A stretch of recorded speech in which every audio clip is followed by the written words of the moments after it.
Hello everyone, welcome back to my channel. आज हम देखेंगे चैप्टर 8 सेक्शन 106 टू 124 तक। इस चैप्टर का हेडिंग है security for keeping the peace and for good behaviour. Next हम देखेंगे सेक्शन 106 दोष सिद्धि पर परिशांति कायम रखने के लिए प्रतिभूति। फर्स्ट ये जानना है कि प्रतिभूति का मतलब क्या होता है। सिक्योरिटी व्यक्ति को उनके अच्छे आचरण को सुनिश्चित करने और उन्हें गैर कानूनी कोई भी कार्य को करने से रोकने के लिए एक वित्तीय गारंटी, एक सुरक्षा प्रदान करने की आवश्यकता होती है, उसे सिक्योरिटी डिपॉजिट कहते हैं। सेक्शन 106 के अंतर्गत जब कोर्ट ऑफ सेशन और court of magistrate of the first class जब किसी व्यक्ति को जो कि सबसेक्शन 2 के अंतर्गत कोई भी अपराध का दोषी ठहराया जाता है तो उसे दंड देते समय ये ऑर्डर दे सकता है कि वो एक बॉन्ड को एग्जीक्यूट करे। वो बॉन्ड जो होगा वो सिक्योरिटी के साथ भी हो सकता है या सिक्योरिटी के बिना भी हो सकता है, और वो बॉन्ड है वो 3 साल से ज़्यादा समय का नहीं हो सकता है। वो बॉन्ड उसे इसलिए एग्जीक्यूट कराने के लिए कहता है कि अगर उसने कोई भी अपराध पहले किया है तो वो अपराध फिर से ना दोहराया जाए और उसकी शांति जो है वो बनी रहे, किसी प्रकार का जो क्राइम है वो ना हो सके। इसके लिए उस व्यक्ति से एक बॉन्ड एग्जीक्यूट करा लिया जाता है। सबसेक्शन 2 के अंतर्गत कौन सा अपराध आते हैं, जैसे कि आईपीसी के सेक्शन 153A, 153B, 154 के अधीन जो भी अपराध होते हैं वो सब आते हैं। और यदि किसी हमला या आपराधिक बल का प्रयोग करने या मिसचिफ करना, ये सब अपराध की श्रेणी में आते हैं। या फिर कोई क्रिमिनल ऑफेंस होने वाला है वो भी आता है, या फिर ये लगता है कि जैसे कि परिशांति भंग हो सकती है, ऐसी संभावना होती, वो भी अपराध की श्रेणी के अंतर्गत आता है। यहाँ सबसेक्शन 3 के अंतर्गत कहा गया है कि यदि कोर्ट ऑफ सेशन ने यदि उस व्यक्ति को दोषी करार दे दिया है और वह अपील करता है हाई कोर्ट में, और हाई कोर्ट ने यदि यह निर्णय दे दिया है कि वो व्यक्ति अगर दोषी नहीं है तो जो भी सेशन कोर्ट ने जो भी उससे बंधक या बॉन्ड एग्जीक्यूट कराया था वो बॉन्ड भी उसके साथ ही शून्य हो जाएगा। सबसेक्शन 4 के अंतर्गत यदि ट्रायल कोर्ट ने दंड देते समय व्यक्ति से बॉन्ड एग्जीक्यूट नहीं कराया था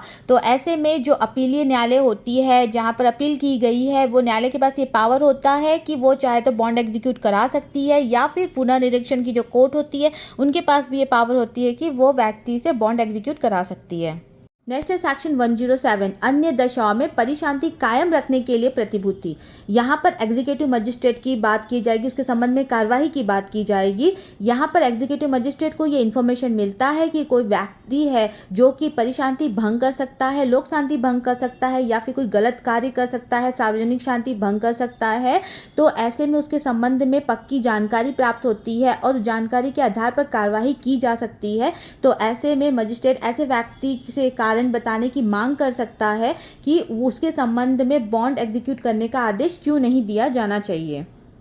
इस सेक्शन के अंतर्गत जो एग्जीक्यूटिव मजिस्ट्रेट है वो कब कार्यवाही कर सकता है उस व्यक्ति के संबंध में, जब वह व्यक्ति उसकी स्थानीय अधिकारिता के अंदर में यदि किसी प्रकार का परिशांति भंग कर रहा है, गलत कार्य कर रहा है, तो उसके संबंध में तभी वो एग्जीक्यूटिव मजिस्ट्रेट जो है वो कार्यवाही कर सकता है। नेक्स्ट है सेक्शन 108 राजद्रोहात्मक बातों को फैलाने वाले व्यक्तियों से सदाचार के लिए प्रतिभूति। इस सेक्शन के अंतर्गत जो एग्जीक्यूटिव मजिस्ट्रेट होती है उसे अगर यह इन्फॉर्मेशन मिलती है कि उसकी स्थानीय अधिकारी सीमा के अंतर्गत कोई ऐसा व्यक्ति है जो लिखित या मौखिक रूप से कुछ ऐसी बातों को फैलाने का कोशिश करता है जो कि अपराध की श्रेणी के अंतर्गत आते हैं, जैसे कि फर्स्ट क्लॉज में आईपीसी के section 124A, 153A, 153B and 295A के अधीन जो दंडनीय अपराध के अंतर्गत आता है। और साथ ही यदि वो किसी ऐसे न्यायाधीश या जज के संबंध में कुछ ऐसी बातों को फैलाने का प्रयत्न करता है कि जो न्यायाधीश या जज जब अपने कार्य पद पे थे उस समय अगर आईपीसी के अंतर्गत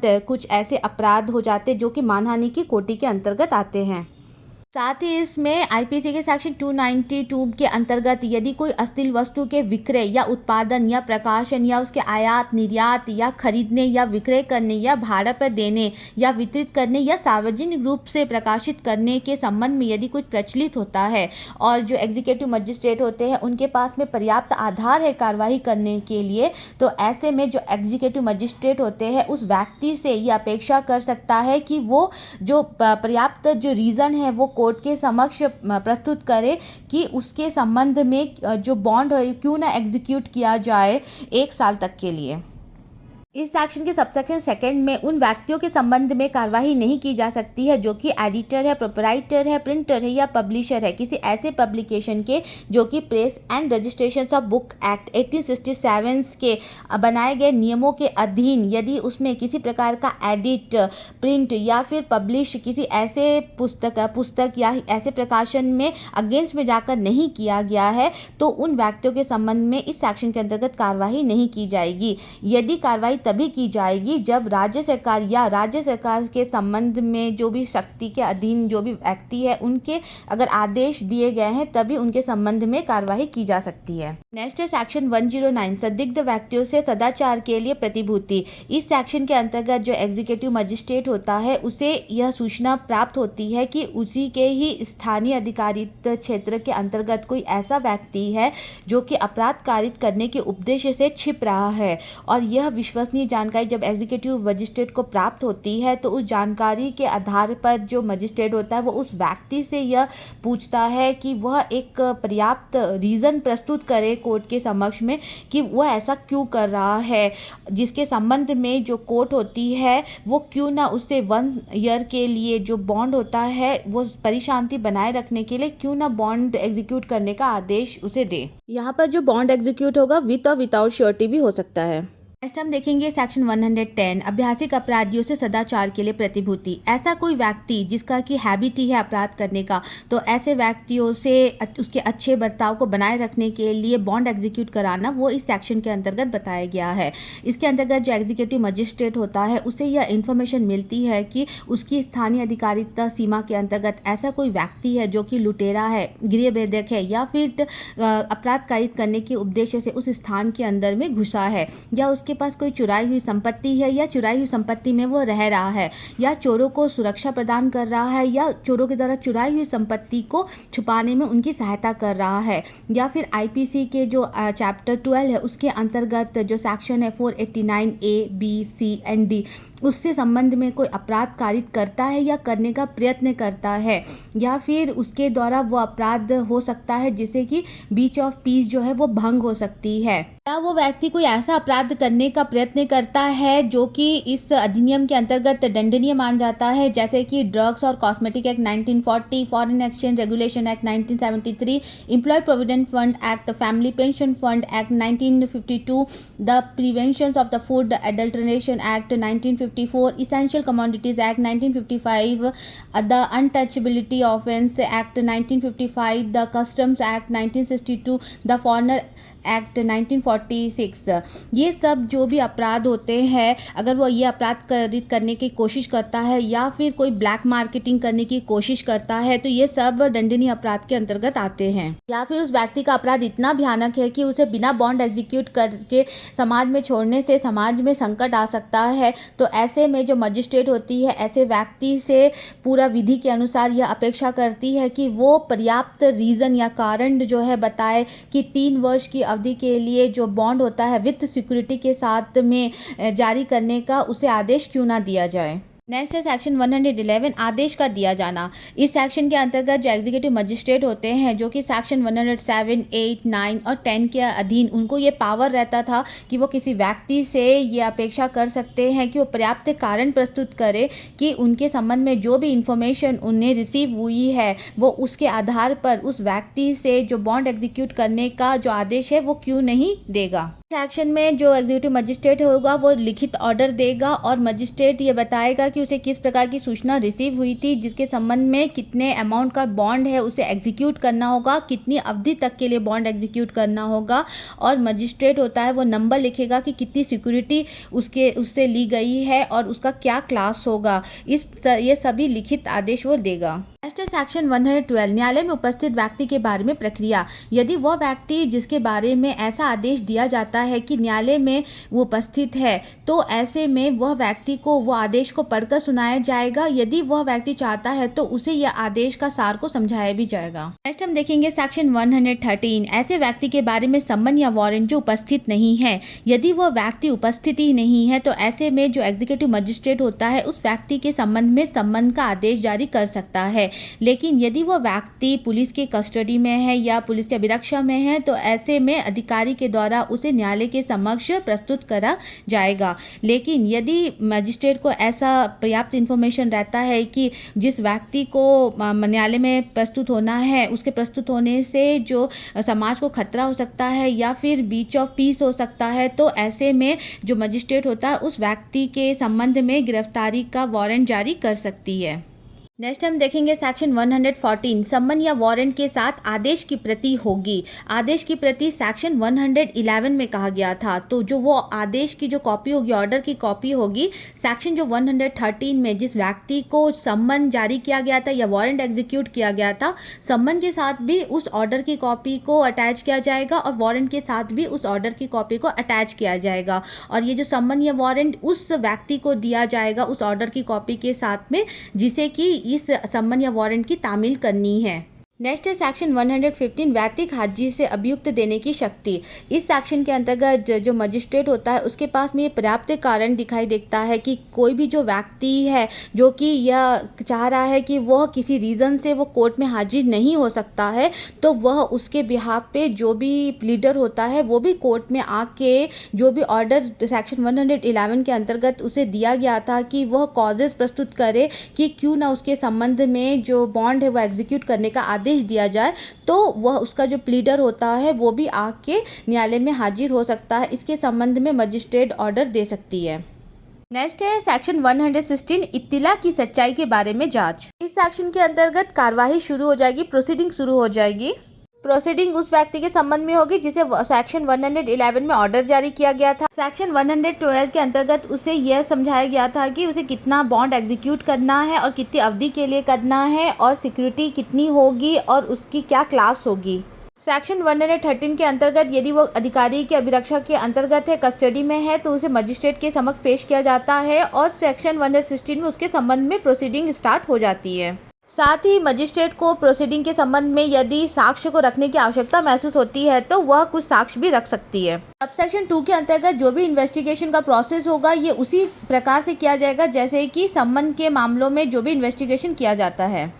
इसके सबसेक्शन 3 में जब इन्वेस्टिगेशन शुरू हो जाती है और उसकी समाप्ति के पूर्व यदि मजिस्ट्रेट को यह लगता है कि जिस व्यक्ति को ऑर्डर जारी किया गया था सेक्शन 111 में उसके द्वारा सामाजिक संकट आ सकता है, तो मजिस्ट्रेट शांति बनाए रखने के लिए, अच्छा आचरण बनाए रखने के संबंध में विद सिक्योरिटी या विदाउट सिक्योरिटी बॉन्ड एग्जीक्यूट करने का ऑर्डर दे सकती है मिड ऑफ इन्वेस्टिगेशन में, और उस व्यक्ति को अभिरक्षा में भी रख सकती है। इसमें प्रोवाइडो दिया गया है कि इस सेक्शन के अंतर्गत उस व्यक्ति के संबंध में ऑर्डर जारी नहीं किया जा सकता जो कि सेक्शन 108, 9 और 10 में जिसके संबंध में प्रोसीडिंग शुरू नहीं हुई है, उस व्यक्ति को इस सेक्शन के अंतर्गत बॉन्ड एग्जीक्यूट करने को नहीं बोल सकते हैं। केवल उन्हीं व्यक्ति को बॉन्ड एग्जीक्यूट करने के लिए बोला जा सकता है जिनके संबंध में प्रोसीडिंग शुरू हो चुकी है। के क्लॉज बी में कहा गया है कि जो बॉन्ड एग्जीक्यूट किया जा रहा है उस बॉन्ड की जो कंडीशन होनी चाहिए उसमें अमाउंट के संबंध में या सिक्योरिटी के संबंध में या फिर जो भी श्योरिटी का नंबर होगा वो कितना होगा या कोई लायबिलिटी कितनी होगी, जो भी कंडीशन है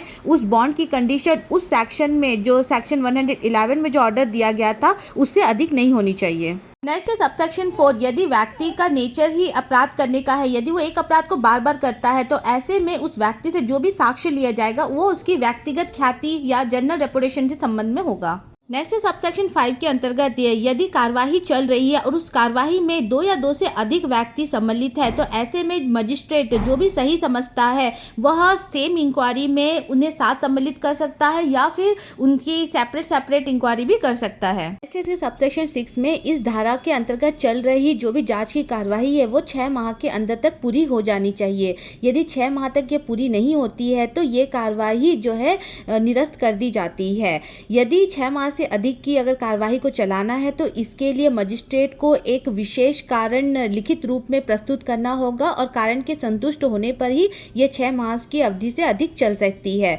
यहाँ पर प्रोवाइजो में ये कहा गया है कि यदि 6 माह तक के लिए अगर किसी व्यक्ति को डिटेंशन में रखा गया है इस कार्यवाही के लिए तो 6 माह की अवधि होने के साथ ही उस व्यक्ति को छोड़ दिया जाता है। नेक्स्ट है सबसेक्शन 7। इसके अंतर्गत सेशन न्यायाधीश को यह पावर होता है कि वो जो सबसेक्शन 6 के अंतर्गत जो मजिस्ट्रेट ने एक विशेष कारण प्रस्तुत किया है कि 6 मास की अवधि तक के लिए यह जो कार्रवाई है वो चलना चाहिए, तो अगर सेशन न्यायाधीश को ये लगता है कि कोई विशेष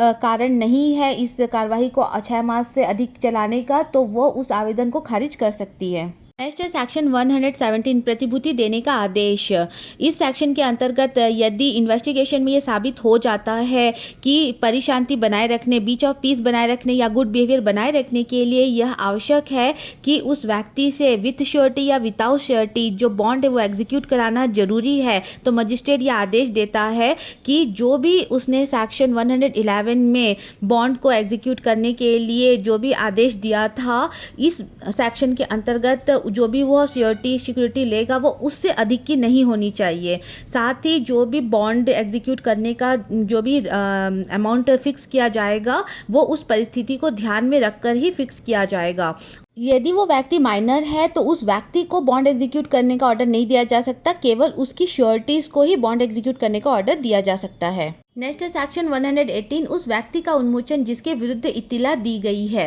इस सेक्शन के अंतर्गत सेक्शन 116 में जिस व्यक्ति के संबंध में कार्यवाही चल रही थी कि वो बीच ऑफ पीस बनाए रखने के लिए और गुड बिहेवियर बनाए रखने के लिए क्या उसके संबंध में बॉन्ड एग्जीक्यूट किया जाए, तो यहाँ पर यह साबित हो जाता है कि यह जरूरी नहीं है कि बीच ऑफ पीस बनाए रखने, गुड बिहेवियर बनाए रखने के लिए बॉन्ड एग्जीक्यूट किया जाए। तो मजिस्ट्रेट जो है वो इस इंफॉर्मेशन को रिटर्न में नोट करेगा, प्लस ही अगर वो व्यक्ति उस पूरे इन्वेस्टिगेशन के दौरान में यदि कस्टडी में था तो उसे छोड़ दिया जाएगा, यदि वो कस्टडी में नहीं था तो उसे डिस्चार्ज कर दिया जाएगा।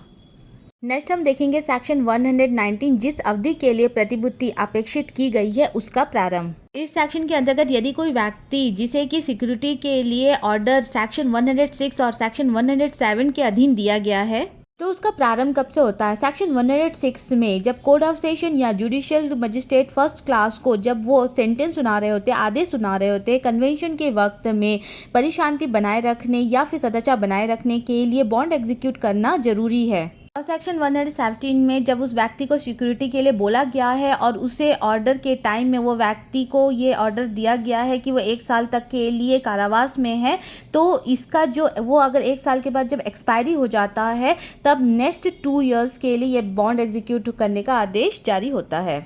इसका जो नेक्स्ट क्लॉज है उसके अंतर्गत सेक्शन 106 और 117 के केसेस को छोड़कर यदि कोई और जो केसेस है उसमें अगर बॉन्ड एग्जीक्यूट करने का ऑर्डर दिया जाता है मजिस्ट्रेट के द्वारा तो वो बॉन्ड उसी डेट से ही प्रारंभ हो जाएगी, और यदि सपोज मजिस्ट्रेट के पास में सफिशिएंट रीज़न है तो वो कोई और डेट भी फिक्स कर सकता है बॉन्ड एग्जीक्यूट करने के लिए। नेक्स्ट है सेक्शन 120 बंधक पत्र की अंतर्वस्तु है। जब भी कभी कोई व्यक्ति कोई बॉन्ड एग्जीक्यूट करता है कोर्ट में तो ऐसे में वो व्यक्ति उस बॉन्ड में जारी किए गए समस्त आदेश के साथ में बंध जाता है। इसका मतलब होता है कि अगर वो कारावास की अवधि समाप्त भी कर लेता है तो उसके पश्चात भी वो जो बॉन्ड होता है वो फोर्स में रहता है। अगर उसके द्वारा किसी प्रकार का अपराध कारित किया जाता है उसके बाद भी, बॉन्ड एग्जीक्यूट के बाद भी, तो जो बॉन्ड जो एग्जीक्यूट किया गया था वो वहीं पर डिस्चार्ज हो जाता है, वो भंग हो जाएगा। नेक्स्ट है सेक्शन 121 जिसमें प्रतिभूओं को अस्वीकार करने की शक्ति। इस सेक्शन के अंतर्गत जो करेंट मजिस्ट्रेट है वो श्योरिटी को इनकार कर सकता है। किस कंडीशन में? अगर उसके पूर्व के मजिस्ट्रेट ने यदि श्योरिटी को स्वीकार किया है तो वह इस आधार पर श्योरिटी को अस्वीकार कर सकता है कि जो भी बॉन्ड एग्जीक्यूट किया जा रहा है, जो भी कार्यवाही चल रही है वो इसके लिए उपयुक्त नहीं है। परंतु इसको करने के लिए उसे पहले अपने अधीनस्थ मजिस्ट्रेट को एक रिपोर्ट तैयार करनी पड़ेगी, एक जाँच की इंक्वायरी बैठानी पड़ेगी। उस जाँच की रिपोर्ट के आधार पर ही इसे अस्वीकार किया जा सकता है। इसके सबसेक्शन 2 के अंतर्गत जो मजिस्ट्रेट होगा वो जांच के पूर्व में उन व्यक्तियों को जिसने की श्योरिटी जो है ऑफर की है और जो श्योरिटी के लिए आया है उसे एक नोटिस दिया जाएगा और वो साक्ष्य के तौर पर वहाँ पर वो प्रमाण लेके आएंगे कि क्यों उनकी श्योरिटी को एक्सेप्ट कर लिया जाए उस व्यक्ति के कार्रवाई के लिए। नेक्स्ट है सबसेक्शन 3। इसके अंतर्गत जो मजिस्ट्रेट होता है जिसने सबसेक्शन 1 के अंतर्गत अपने अधीनस्थ मजिस्ट्रेट को जो इंक्वायरी करने के लिए दिया था जांच के संबंध में रिपोर्ट बनाने के लिए, अगर वो रिपोर्ट करेंट मजिस्ट्रेट के समक्ष आ जाती है, उसे साक्ष्य प्राप्त हो जाता है और वो सेटिस्फाइड हो जाता है कि जो भी सिक्योरिटी दी जा रही है वो करेंट प्रोसीडिंग के लिए अनुपयुक्त है, तो ऐसे में जो मजिस्ट्रेट है उसे अस्वीकार करने का आदेश दे सकता है। यहाँ प्रोवाइजो में ये बताया गया है कि यदि उससे पहले के मजिस्ट्रेट ने यदि उसे स्वीकार किया है और करेंट मजिस्ट्रेट है यदि वह उसे अस्वीकार कर रहा है, तो इसके संबंध में जो मजिस्ट्रेट है उसे सम्मन और वारंट जारी करना पड़ेगा उस व्यक्ति को जिसने कि जो बॉन्ड है वो एग्जीक्यूट किया था पहले, और उसे अपने समक्ष हाजिर होने के लिए बुलाएगा। नेक्स्ट है सेक्शन 122, प्रतिभूति देने में व्यक्तिक्रम होने पर कारावास। इस सेक्शन के अंतर्गत यदि कोई व्यक्ति जो सेक्शन 106 या सेक्शन 117 के अधीन दिए गए आदेश के अंतर्गत यदि सिक्योरिटी डिपॉजिट नहीं करता है, तो ऐसे में उस व्यक्ति को कारागार में कस्टडी में भेज दिया जाता है। यदि वो व्यक्ति पहले से ही कस्टडी में है तो ऐसे में उसे तब तक कस्टडी में रखा जाएगा जब तक कि उसके कारागार की अवधि पूरी ना हो। अगर वो इसके मध्य में ही यदि वो सिक्योरिटी डिपॉजिट कर देता है तो ऐसे में न्यायालय या मजिस्ट्रेट होती है प्रतिभूति के बेस पे उसे जाने का आदेश दे सकती है। इसके नेक्स्ट क्लॉज में ये कहा जाता है कि जो सेक्शन 117 है इसकी अधीन में यदि उस व्यक्ति ने बॉन्ड एग्जीक्यूट कर दिया है लेकिन उसके पश्चात भी यदि वह व्यक्ति बीच ऑफ पीस करता है, तो ऐसे में जो मजिस्ट्रेट है या फिर उसके सक्सेसर है उनके पास में ये पर्याप्त सबूत है या आधार है कि उस व्यक्ति ने बॉन्ड एग्जीक्यूट करने के बाद भी बीच ऑफ पीस किया है, तो ऐसे में उस व्यक्ति के संबंध में जो मजिस्ट्रेट है वो गिरफ्तारी का ऑर्डर जारी कर सकते हैं जब तक कि बॉन्ड की जो अवधि है वो समाप्त ना हो जाए, उसे कारागार में रखने का आदेश वो दे सकते हैं। उस व्यक्ति ने जिस अपराध के संबंध में बीच ऑफ पीस किया है उसके संबंध में उसे सेपरेट दंड दिया जाएगा, उसका इस पर कोई भी प्रभाव नहीं पड़ेगा। नेक्स्ट देखेंगे हम सबसेक्शन 2। अगर किसी व्यक्ति को 1 साल की अवधि से अधिक की अवधि के लिए बॉन्ड एग्जीक्यूट करने का आदेश मजिस्ट्रेट के द्वारा दिया जाता है लेकिन वह व्यक्ति बॉन्ड एग्जीक्यूट नहीं करता है, तो ऐसे में मजिस्ट्रेट जो उस व्यक्ति को वारंट जारी कर सकता है और उसे कारागार में भेज सकता है। तो लेकिन ये कब होगा? जब सेशन न्यायालय का उससे आदेश पे कंफर्मेशन मिलेगा, तभी उस व्यक्ति को 1 साल से अधिक तक कारागार में रखा जा सकता है। नेक्स्ट है सबसेक्शन 3। इसके अंतर्गत जो सेशन कोर्ट है उनकी कार्रवाई शुरू होगी, इन्वेस्टिगेशन शुरू होगा, जिसमें कि वो मजिस्ट्रेट जो होंगे उससे उस व्यक्ति के संबंध की सारी फाइल इंफॉर्मेशन जो भी उसका संबंध में साक्ष्य होगा, इन्वेस्टिगेशन रिपोर्ट होगी, उन सबको वो अपने पास मंगवाएगी। उसके पश्चात वो उस व्यक्ति को अपनी बात कहने का उचित अवसर प्रदान करेगी और उस व्यक्ति की बात सुनने के पश्चात ही जो सेशन जो कोर्ट होगी वो उसके संबंध में आदेश पारित करेगी जैसा कि वो ठीक समझती है। इसके अंतर्गत यदि कोई भी व्यक्ति यदि प्रतिभूति देने में असफल रहता है तो जो भी उसकी कारावास की अवधि होगी वो 3 वर्ष से अधिक की नहीं होगी। नेक्स्ट हम देखेंगे सबसेक्शन 4। इसके अंतर्गत यदि एक ही प्रोसीडिंग में 2 या 2 से अधिक व्यक्तियों को बॉन्ड एग्जीक्यूट करने के लिए आदेश दिया गया है, तो ऐसे में यदि एक व्यक्ति को 1 साल से अधिक की बॉन्ड एग्जीक्यूट करने का आदेश दिया गया है और बाकियों को 1 साल से कम के अवधि के लिए बॉन्ड एग्जीक्यूट करने का आदेश दिया गया है, तो ऐसे में यदि एक व्यक्ति के संबंध की कार्यवाही यदि सेशन न्यायालय को जाती है, तो जो उसके संबंध में जो अन्य व्यक्ति है उनकी भी जो कार्यवाही है वो सेशन न्यायालय के पास में ही जाएगी। लेकिन जो सेशन न्यायालय होगी जो भी उनके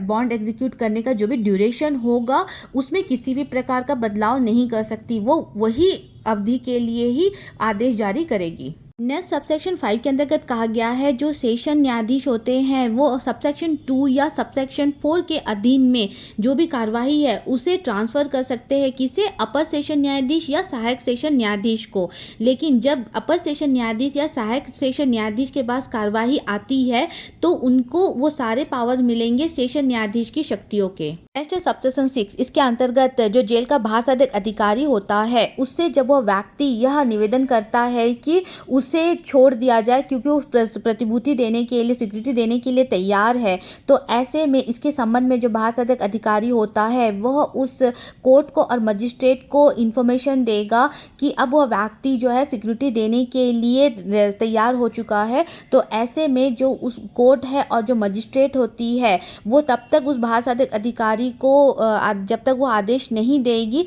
तब तक कि वह उसके कस्टडी के अंदर ही रहेगा। नेक्स्ट सबसेक्शन 7, इसके अंतर्गत यदि किसी व्यक्ति से सेक्शन 106 और 107 के अंतर्गत यदि बीच ऑफ पीस बनाए रखने के लिए सिक्योरिटी की डिमांड की गई है, अगर वो व्यक्ति देने में असफल रहता है तो जो भी उसे कारावास दिया जाएगा वो बहुत ही सादा होगा। सबसेक्शन 8, इसके अंतर्गत यदि किसी व्यक्ति को गुड बिहेवियर बनाए रखने के लिए बॉन्ड एग्जीक्यूट करने का आदेश दिया जाता है लेकिन वो बॉन्ड एग्जीक्यूट करने में असफल रहता है तो इसके अंतर्गत जो सेक्शन 108 के अंतर्गत उसे कारावास सादा होगा। लेकिन अगर सेक्शन 109 और सेक्शन 110 के अधीन यदि उसे बॉन्ड एग्जीक्यूट करने के लिए कहा गया है तो यहाँ पर जो भी निर्देश दिया गया है कारावास का वो कठिन भी हो सकता है और सादा भी हो सकता है। नेक्स्ट है सेक्शन 123, प्रतिभूति देने में असफलता के कारण कारावासित व्यक्तियों को छोड़ने की शक्ति। इस सेक्शन के अंतर्गत पावर बताया गया है जिला मजिस्ट्रेट और मुख्य न्यायिक मजिस्ट्रेट मतलब डीएम्स और चीफ जुडिशियल मजिस्ट्रेट का। इस सेक्शन के सबसेक्शन 1 के अंतर्गत जो सेक्शन 117 के अधीन यदि एग्जीक्यूटिव मजिस्ट्रेट ने किसी व्यक्ति को कारावास के अंदर में जाने का आदेश जारी किया है, यदि उसने सिक्योरिटी डिपॉजिट नहीं किया है तो ऐसे में इस सेक्शन के अंतर्गत जो जिला मजिस्ट्रेट होते हैं और जो मुख्य न्यायिक मजिस्ट्रेट होते हैं उस व्यक्ति को छोड़ने का आदेश जारी कर सकते हैं बिना किसी समाज को संकट में डाले या किसी अन्य व्यक्ति को संकट में डाले बिना। इसके सबसेक्शन 2 के अंतर्गत ये कहा गया है कि यदि किसी व्यक्ति को कारावास में इसलिए रखा गया है क्योंकि उसने सिक्योरिटी देने में असफल रहा है तो यहाँ पर जो भी कोर्ट है जैसे हाई कोर्ट या सेशन कोर्ट जिसने भी उस आदेश को पारित किया था कि उसे ये सिक्योरिटी देनी है तो इसके जो सेक्शन 117 के अधीन जो भी एग्जीक्यूटिव मजिस्ट्रेट है जिसने इस आदेश के मामले के अंतर्गत जो जिला मजिस्ट्रेट या फिर जो मुख्य न्यायिक मजिस्ट्रेट है वो क्या कर सकती है, जो भी ऑर्डर पास किया गया था उस सिक्योरिटी के संबंध में उसकी जो भी रकम होगी या फिर उसकी जो भी संख्या होगी, प्रतिभूओं की संख्या मतलब श्योरिटी की संख्या उसे कम कर सकती है या फिर जो भी उसकी अवधि होगी उसे वह कम करने का आदेश दे सकती है इस सेक्शन के अंतर्गत। नेक्स्ट सबसेक्शन 3, इसके अंतर्गत क्या कहा गया, जो सबसेक्शन 1 के अंतर्गत जो डीएम और सीजीएम ने ये आदेश दिया था कि उस व्यक्ति को छोड़ दिया जाए क्योंकि उसने सिक्योरिटी नहीं दिया है और समाज और किसी अन्य व्यक्ति के लिए हानिकारक नहीं है, तो जब उसे छोड़ा जाएगा तो वो शर्त के साथ भी हो सकता है और बिना शर्त के भी हो सकता है। यदि वो शर्तों के साथ होगा तो उस व्यक्ति को इसे स्वीकार करना होगा जो भी शर्त उसके सामने में रखी जाएगी और उस शर्त की जो अवधि होती है वो तभी समाप्त होगी जितना कि उसको प्रतिभूति देने की अवधि का आदेश दिया गया था उसके साथ ही वो भी समाप्त हो जाएगा। नेक्स्ट सबसेक्शन 4, इसके अंतर्गत किस व्यक्ति को किस कंडीशन पर डिस्चार्ज दिया जा सकता है ये स्टेट गवर्नमेंट डिसाइड करती है। नेक्स्ट सबसेक्शन 5, इसके अंतर्गत क्या कहा गया, यदि किसी व्यक्ति को डिस्चार्ज किया गया है किसी कंडीशन पे तो ऐसे में जो सेक्शन 117 के अधीन किसने ऑर्डर जारी किया था, जो एग्जीक्यूटिव मजिस्ट्रेट है या जिला मजिस्ट्रेट या फिर सीजीएम है, उन्होंने जो ऑर्डर पास किया था तो जो भी उनके सक्सेसर आएंगे यदि वो इस ऑर्डर से वो असंतुष्ट रहते हैं, उन्हें ऐसा लगता है कि यह सही नहीं है, तो ऐसे में वो उस आदेश को रद्द कर सकती है जो भी ऑर्डर जो सीजीएम्स और डीएम ने पास किया था और उस व्यक्ति को दोबारा से कस्टडी में ले सकती है। नेक्स्ट इसके सबसेक्शन 6 के अंतर्गत ये कहा गया है, यदि डिस्चार्ज का ऑर्डर रद्द कर दिया जाता है तो ऐसे में जो पुलिस अधिकारी होता है बिना वारंट के उस व्यक्ति को गिरफ्तार कर सकता है और उससे एग्जीक्यूटिव मजिस्ट्रेट के समक्ष या फिर जिला मजिस्ट्रेट के समक्ष या मुख्य न्यायिक मजिस्ट्रेट के समक्ष वो उसे पेश कर सकता है। नेक्स्ट इसका सबसेक्शन 7, इसके अंतर्गत जब एक व्यक्ति सिक्योरिटी नहीं देता है, सिक्योरिटी नहीं देने का मतलब जो ओरिजिनल ऑर्डर में जो अनएक्सपायर्ड पोर्शन होता है उसके संबंध में अगर वो व्यक्ति सिक्योरिटी नहीं देता है तो ऐसे में उस व्यक्ति को नेक्स्ट हम देखेंगे सबसेक्शन 7, इसके अंतर्गत जब व्यक्ति जो है सिक्योरिटी नहीं देता है, जैसे कि उसके ओरिजिनल ऑर्डर में जो अनएक्सपेक्टेड पोर्शन होता है वो सिक्योरिटी यदि वो नहीं देता, अनएक्सपेक्टेड पोर्शन का मतलब होता है कि जैसे कि उसके जो ओरिजिनल ऑर्डर में अगर उसने 1 ईयर के लिए सिक्योरिटी उसने एग्जीक्यूट किया है तो ऐसे में जो जिला मजिस्ट्रेट के ऑर्डर के थ्रू से वो 3 महीने के डिस्चार्ज में रहता है, लेकिन उसी के बीच में यदि वह बीच ऑफ पीस कर देता है तो उस ड्यूरेशन से लेकर जो 6 मंथ का जो ड्यूरेशन होता है उसे यहाँ पर अनएक्सपेक्टेड पोर्शन कहा गया है। अगर वो इसका सिक्योरिटी का भुगतान नहीं करता है तो ऐसे में जो एग्जीक्यूटिव मजिस्ट्रेट और जो डीएम्स होते हैं जो शेष भुगतान के लिए उस व्यक्ति को कस्टडी में ले सकते हैं। नेक्स्ट हम देखेंगे सबसेक्शन 8। इसके अंतर्गत क्या होता है कि जो सबसेक्शन 7 के अंतर्गत जिस व्यक्ति को कस्टडी में भेजा गया था, यदि वह व्यक्ति अनएक्सपायर्ड पोर्शन का यदि वो सिक्योरिटी डिपॉजिट कर देता है ओरिजिनल ऑर्डर में जो दिया गया है, तो ऐसे में उस व्यक्ति को कस्टडी से रिलीज़ कर दिया जाएगा, उसे छोड़ दिया जाएगा। और साथ ही ये जो सिक्योरिटी होगी ये कोर्ट या मजिस्ट्रेट को या उसके सक्सेसर को देना होगा। नेक्स्ट है सबसेक्शन 9। इसके अंतर्गत जो हाई कोर्ट है या कोर्ट ऑफ सेशन है, यदि किसी व्यक्ति को बॉन्ड एग्जीक्यूट करने के लिए कहते हैं बीच ऑफ पीस बनाए रखने या गुड बिहेवियर बनाए रखने के लिए, यदि उनके पास यह पर्याप्त कारण है कि जो भी बॉन्ड एग्जीक्यूट करने का उन्होंने आदेश दिया है उसे रद्द किया जा सकता है, तो वो इसे रद्द भी कर सकते हैं। साथ ही जो एग्जीक्यूटिव मजिस्ट्रेट है या फिर चीफ जुडिशियल मजिस्ट्रेट है, उन्होंने भी अगर बॉन्ड एग्जीक्यूट करने का ऑर्डर दिया वो भी रद्द कर सकते हैं। और साथ ही जो जुडिशियल मजिस्ट्रेट होते हैं वो भी बॉन्ड एग्जीक्यूट करने का ऑर्डर रद्द कर सकते हैं अगर उनके पास पर्याप्त कारण उपलब्ध है तो। नेक्स्ट है सबसेक्शन 10। इसके अंतर्गत यदि कोर्ट किसी व्यक्ति को बॉन्ड एग्जीक्यूट करती है बीच ऑफ पीस बनाए रखने या गुड बिहेवियर बनाए रखने के लिए, तो ऐसे में यदि वो व्यक्ति 2 श्योरिटीज़ को लेके आता है और 2 श्योरिटीज़ के द्वारा भी बॉन्ड एग्जीक्यूट किया जाता है, यदि उसमें से जो एक श्योरिटीज़ होती है अगर वो चाहता है कि वो अपने बॉन्ड को रद्द करना चाहती जो भी उसने एग्जीक्यूट किया है, तो उसका जो आवेदन होता है वो इस सेक्शन के अंतर्गत लगता है। इसमें जब आवेदन एक्सेप्ट कर लिया जाता है कोर्ट के द्वारा, तो कोर्ट जो होती है उस व्यक्ति को जो सम्मन जारी करेगी जिस व्यक्ति को कोर्ट ने बॉन्ड एग्जीक्यूट करने का आदेश दिया था, और सम्मन में उसे कोर्ट में हाजिर होने का आदेश दिया जाएगा। नेक्स्ट हम देखेंगे सेक्शन 124, जो इस वीडियो का लास्ट सेक्शन है, बंद पत्र की शेष अवधि के लिए प्रतिभूति। इस सेक्शन के अंदर 2 केस के बारे में बताया गया है, जिसमें सेक्शन 121 के सबसेक्शन 3 के अंतर्गत, जिसमें कि कोर्ट को लगता है कि व्यक्ति ने जो भी श्योरिटीज कोर्ट के सामने लाई है वो एक अनफिट पर्सन है। और इसी के नेक्स्ट केसेस में बताया सेक्शन 123 के सबसेक्शन 10 के अंतर्गत श्योरिटी स्वयं ही अपने बॉन्ड को रद्द कराने का आदेश देता है। इन दोनों केसेस के संबंध में इस सेक्शन के अंदर जानेंगे। तो ऐसे में जो मजिस्ट्रेट या फिर कोर्ट होती है, अगर किसी व्यक्ति को न्यायालय के समक्ष